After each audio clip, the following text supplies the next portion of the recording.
Football is a simple game. 22 men chase a ball For 90 minutes, and at the end, the Germans don't even make the round of 16. Come on! Whew. Let's get to it. Hi, I'm Chris Harrington from Kickoff Life. Well, the group stages in Russia's World Cup are over, and we are headed to the round of 16. You know this guy, Ali Moody. who are the biggest players? What are the biggest stories? Who's going to fall flat, and who's going to shock the world? He's in Russia right now. He made a lot of predictions for the group stages, and they were pretty good. So I'm going to call him, and we're going to talk about those predictions as well as the predictions moving forward. So let's get right to it, and let's call him. Ring, ring, ring, ring. Hey, Ali, how are you? Hey Chris, how you doing? Yeah, not too bad. Good. So you have these awesome videos. You've predicted all of the group stages, the way they would play out, you know, the strong teams, the dark horses, and so forth. So let's just address the big elephant in the room. Germany, Group F. Clearly, they got an F, finished bottom of the barrel. What the hell happened?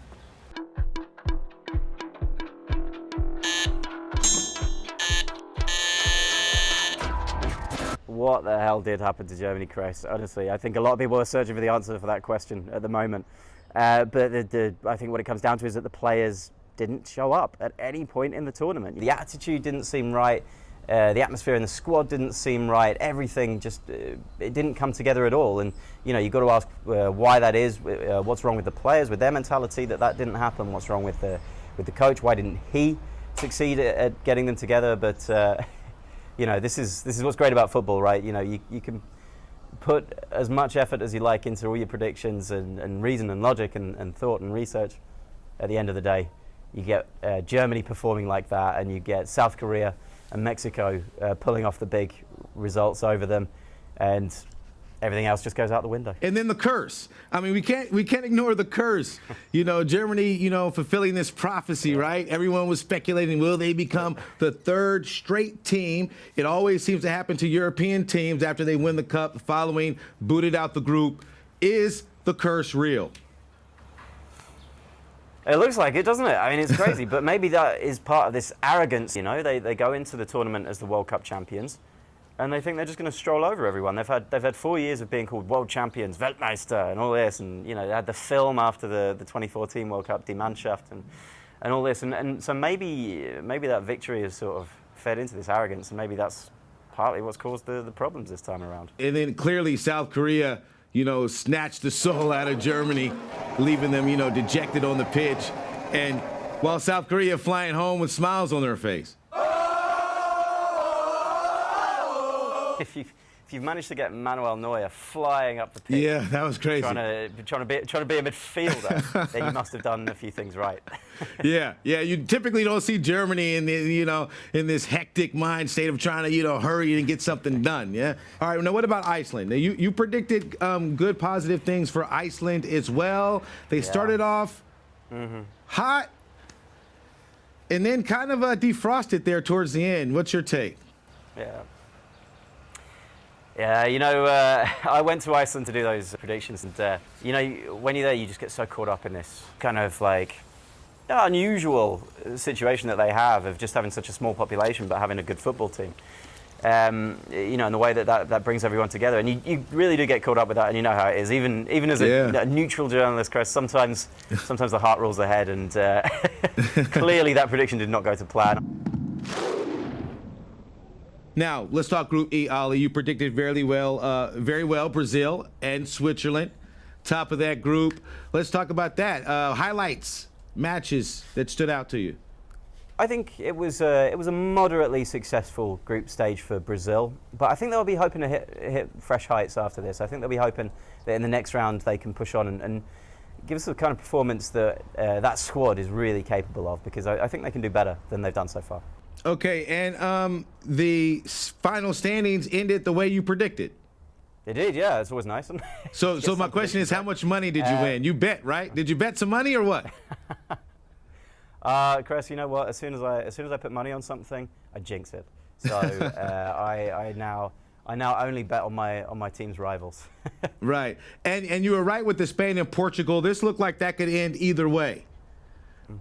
But Spain. Yeah, sure. And even after the game between the two, right? I mean, the 3-3 between Spain and Portugal, because a lot of people were billing that as the decider for who would finish top. And in the end, you couldn't separate them, thanks to, obviously, Ronaldo with his hat-trick.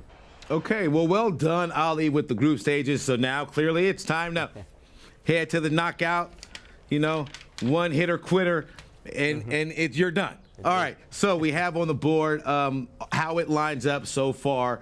We want to start with the fast and ferocious offense of France, coming up with an Argentina side that hasn't had the cleanest form of Messi as of late. Who's your pick? No, yeah, or the cleanest form in the team generally. I have to go for France. A bit like Brazil, they haven't quite hit the peaks that we expect of that squad. I said in the previews, in the predictions, that I think France is the best squad on paper in the world. Yes, definitely. And for that, only scoring 3 goals in the group stage, being involved in the only 0-0 that we've had so far at the tournament, that's disappointing for them. But I think they've got another gear to go up. Griezmann hasn't really performed yet, and if he can get his foot on the ball and start playing, then we could see France really have some fun. Argentina are just a madhouse, aren't they? Yeah. Watching them is crazy. Messi, obviously, if he can pull off another goal like he did against Nigeria, then anything can happen. But I look at the rest of the team, and I'm not sure the quality's there to beat a team like France. I mean, there's ways you cross the finish line. They're like running on fumes right now. They're not full steam ahead right now. So what's your score? What's your score result of France-Argentina? I'm going to go 3-1 to France. Whoa. So I guess Mbappe is involved in one of those goals, right? Oh, at least one.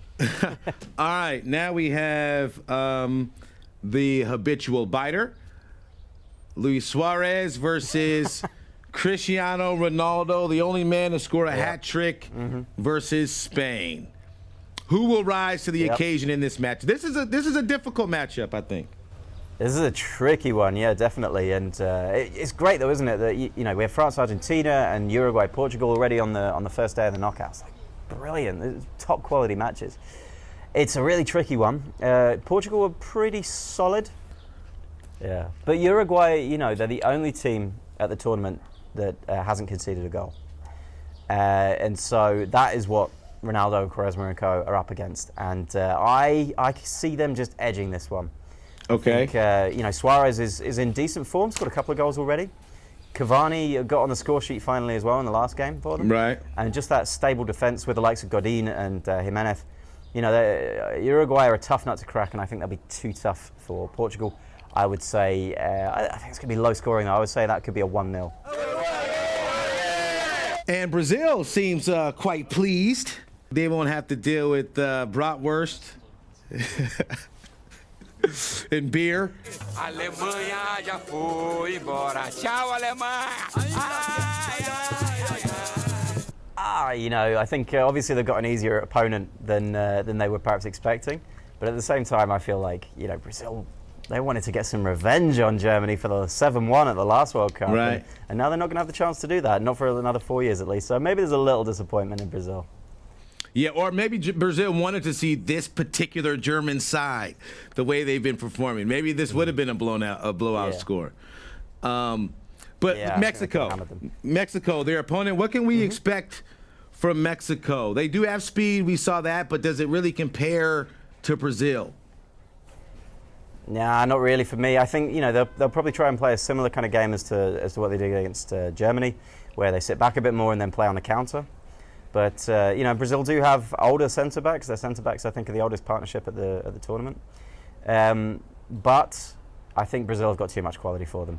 Yeah. They are playing at a much higher level than Germany did at this tournament, and they've got the stars to kind of crack the nut at the back. Right. To get the goal when it's looking difficult. So I think Brazil are going to come through this one. I would say 2-0.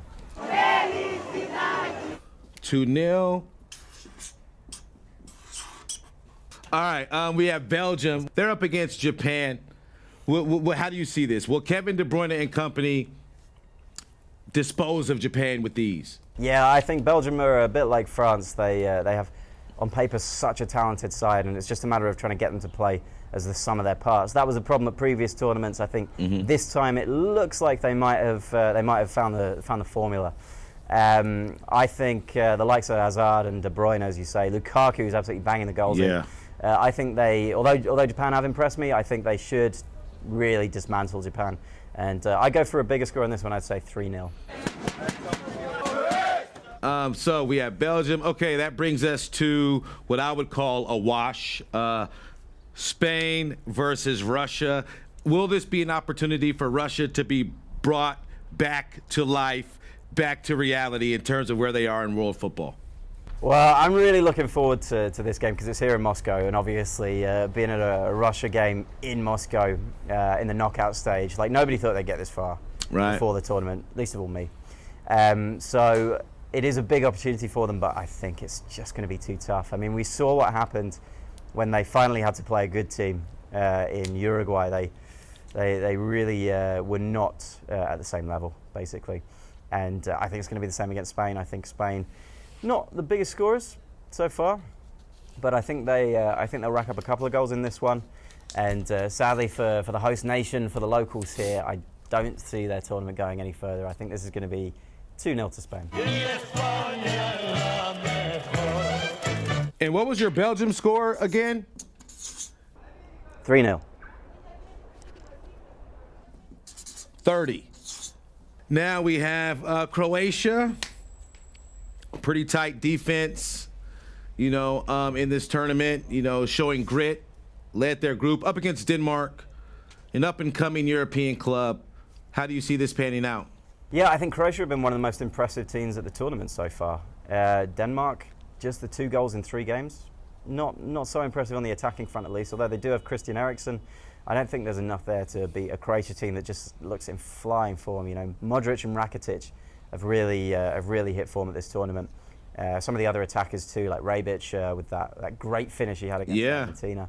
So I think Croatia look like the favourites for me in this one. I'd probably go with a 2-0. 2-0, okay. Hrvatska, Hrvatska, Hrvatska, Hrvatska. All right, and then we have Sweden versus Switzerland. Who would have knew? I think this is the hardest one to call in the round of 16. I think this is a really even battle between these two teams. And yeah, Sweden, I did not expect them to get out of the group. Obviously, they profited there from Germany's poor form at the tournament.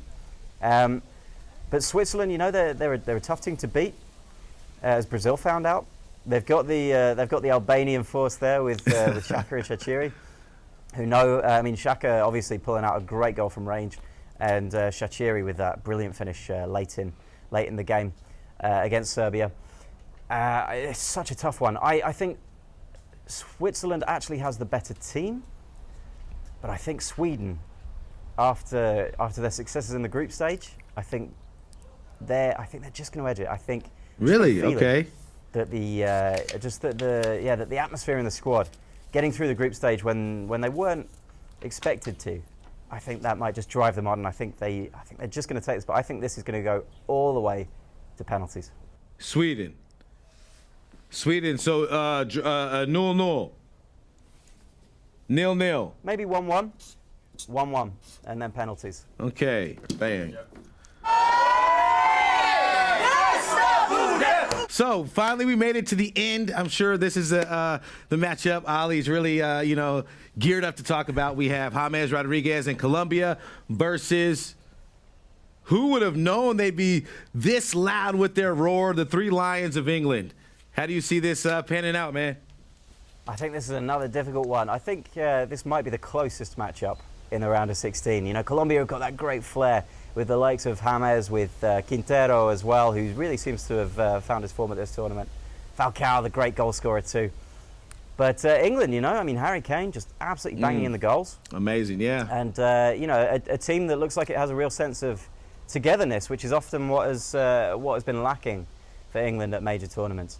It's a tough one to call. I think it'll go to extra time, but the heart has to rule over the head again, Chris. I'm gonna go for 2-1 to England in extra time.